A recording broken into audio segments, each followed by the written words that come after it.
I'm Jody, the mom. And I'm Dr. Barr, the doc, and this is Mom and Doc Talks, where we talk all things healing pans and pandas with a special emphasis on homeopathy. And in our last episode, we touched on the symptom cycle of just like repeat cycle that a lot of pans families end up in. And we talked about the overwhelm that can come as a result of all of the symptoms, all of the treatments, all of the protocols, all of the triggers that have to be avoided, all of the things that you need to think about.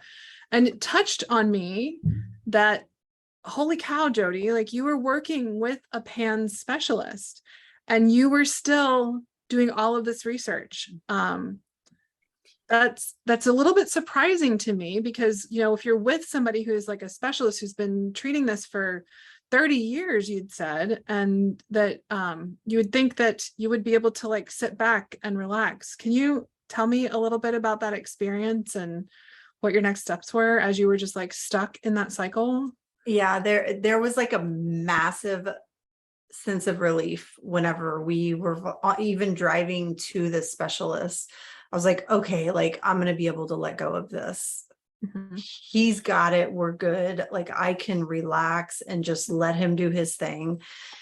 And so getting into some of the treatments and still having a hard time and still struggling and me still having to stay up half the night to research to figure out the next thing or figure out why the thing isn't working. And I think a lot of the reason is, you know, those things just didn't work for Avery.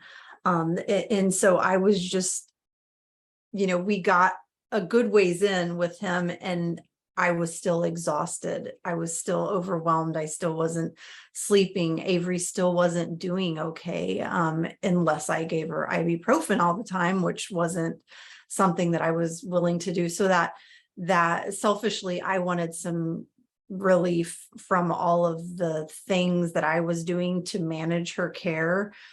And it didn't come with even taking her to a specialist. Yeah.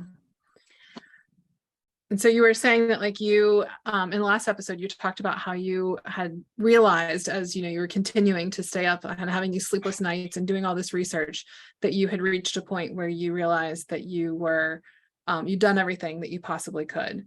Yeah. You had a conversation with your doctor about that then, didn't you? Yeah, because it wasn't even, I wasn't the first one to come to that conclusion. I felt like we were getting in that realm. And so I had started to think about some others, potentially doing some other stuff, but all of it kind of was just like out there and not treatments that I was used to hearing about or knew much about. But we, you know, after we did IVIG and Avery had that significant bad reaction that she had to it, we went back to the specialist one more time and he's like, I want to run one more test and, you know, see what, if, and it was the Lyme test because we had not done a Lyme test and he did mold testing. So our last visit with him, we got those back and both Lyme positive and mold, whatever that test was, positive. And he was like, Jody, he's like, here's the thing. We've tried all of the things that I use to treat kids with, and nothing has really worked for Avery. So I want you to know that I'm here to help you with antibiotics. He's like, I don't advise doing IVIG again. But as far as what I have available, we've exhausted it. And he's like, we're kind of at the end of a road here. And he's like, personally, between you and I just want you to know that there is healing available out there. There are families that are healing their children, they're getting their children to a better spot. But you're not going to find this healing in the mainstream medical world. He's like, you're going to have to go out there and you're going to have to research and you're going to have to go outside of the box that you've been in and find these other forms of treatment that can actually heal her body. And that conversation was one of the biggest blessings, and was the reason why I was finally to the point where I was like, okay. And at that exact same time, one of these two moms that kept talking to me about homeopathy throughout the year had came back to me and started asking me questions again. So I love that, you know, God's way of just lining things right up for us and like giving me a blaring neon sign that I needed to like go beyond where my narrow mind was holding me, to be willing to look into other things. And really we were at the end of the road. There was nothing left that we could do other than keep her on antibiotics and put her on, you know, meds to help her with like the mental health stuff. And so that was it probably, you say it feels like a blessing now. Did it feel like a blessing at the time? No, I was devastated. I literally, I probably cried for 3 hours on the way home, because I felt like I felt like I had just been broken up with by a pan specialist, by like my hope, by my like, he was going to be the saving grace. He was going to be what fixed it. He was going to be what got us out of this. And it literally felt like I had been not dumped. That's not a great word, but it was devastating to me. And I think that was like a low. That was my low right there. I had to hit the floor, and then hit the floor. I stayed there for a minute and then got back up and started looking. And I was like, okay, we're going to adjust ourselves and we're going to start looking at these things that sound ridiculous and crazy. And so that's what I did. I started to research the other things that I had heard about. Looking into things like doing Chinese medicine, which I had done a little bit with my younger daughter, and that seemed like super crazy to me still. And then doing other things like rife machines. And I don't even know, there's all kinds of like other stuff out there. And I read a little bit about each of them, but this mom that was telling me about homeopathy started talking to me about actually healing the body and changing the way. And she started talking to me about why this was happening to Avery and about her immune system. And I think she was the first person that was like, you know, have you really like looked into the root problem? She's like, I know you're a researcher, but like, and I know you go in, but have you researched about healing the root problem and how you can do it? And started doing that, started looking for homeopaths. As you know, I'm like, okay, so homeopathy has the ability to change the reason why we're stuck in the symptom cycle. That makes sense to me. Like actually healing makes sense to me. I don't understand anything else about it. And it sounds super crazy. It sounds like witchcraft, but I just started to search for homeopaths and really spent a probably about 3 months looking for homeopaths and reaching out to a whole lot of different moms. It took reaching out to a whole lot because back then there were so few that were using homeopathy on Pan's kids. And I actually think I found you from a Google search. Oh, really? Yeah, I think that was it. And then I watched a video that you did and I was like, I can put the rest of them down because this is it. Like, I don't know why. Oh, you did? Did you not even actually talk to other people? You just talked to me? No, I think I was Google searching. I don't think I spoke to anyone that had been treating with you. I'm pretty sure. Well, did you talk to any other homeopaths to like interview them to see if they would be a good fit for you? Because we chatted before you decided to work with me. Yeah, I did. I talked to one other homeopath, but I actually, whenever I called the first time, my very first phone call, I talked to Kyle, and I was like, oh my gosh, this guy is number one, won't stop talking, but number two, I don't want him to stop talking, because I was so like, oh my gosh, like this human being didn't question me. I didn't have to explain and much to him. Like it was like he got it like instantly.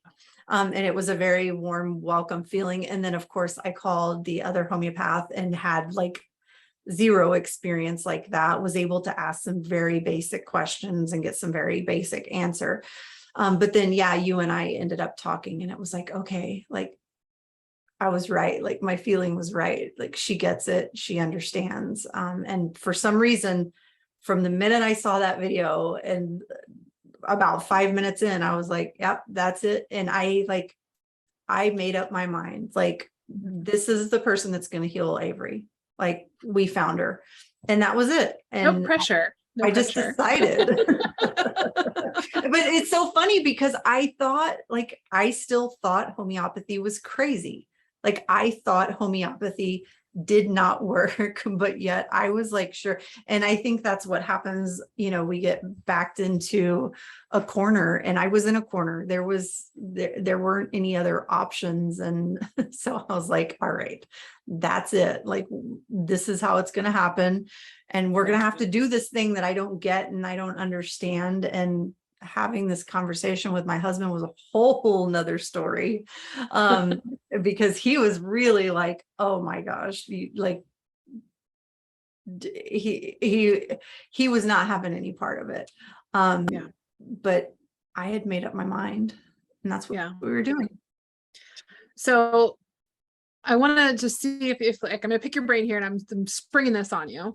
Okay. So obviously you're going to tell people that the best thing they could possibly do is come to Resilience Naturopathic. I am aware that you are going to say that, because we are specialized in homeopathy for pans and pandas. And, I've trained everybody and blah, blah, blah, blah, blah, all the things. Right. So I know that that's going to be your first answer, but we're not going to be the right fit for everybody. Yeah. So I'm wondering if you have recommendations for people who might be at that place that you are at, where like they're seeing the specialist, they've done all the conventional, they've done all the integrative and functional, they're still researching for 7 hours a night and sleeping for 1 hour a night. And their doctor may or may not be as wise and as vulnerable as your pan specialist was to say, I'm at the end of my road. Not everybody will say that. And so that they might be considering stepping into pursuing homeopathy, let's say. Do you have any advice for them on like what sort of questions they should ask, or like how to choose somebody who's going to be a good fit for them? Even with us, like even questions that they should ask us if they're calling us to like make sure that we are a good fit. I think the first question, if I were to go about this all over again or be telling a mom that's going about it, would like the number one would be, what kind of experience do you have treating pans and pandas kids? I think that's super, super important. Yeah. The experiences, the nuances, understanding it, not only understanding it, but also seeing a whole bunch of other kids. So you're getting a bunch of different flavors of pans and pandas, and not just like 5 or 6 patients with pans and pandas. Also, I think that the communication aspect of it is really, really important. The ability to communicate with your provider every single month is a really big, important thing. The ability to send quick messages in between appointments, the ability to, if Avery is responding well to a remedy and then 2 weeks later she's no longer responding, am I able to call the office and get her appointment moved up relatively quickly so we can make the change that needs to happen?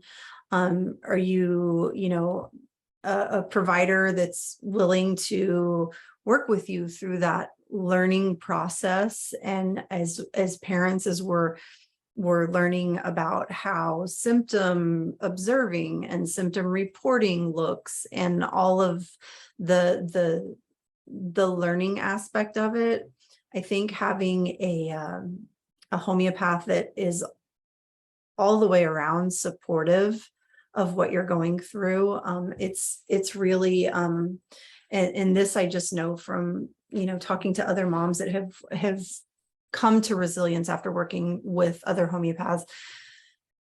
There's a certain bit of, as Pan's parents, I would imagine that we're a handful to work with. And I say that kind of jokingly, but I know like we're coming with a whole lot of trauma and just a whole lot ourselves. Yeah. So working with you was actually really therapeutic for me too, because you understood and you got it. And so I think that compassion piece, and I know that like you don't ask somebody if they're compassionate, because they will say yes, but I think that like going to other parents that have treated with homeopaths is really, really important, because your best feedback is going to come from other families. And maybe I should say that when it comes to the compassion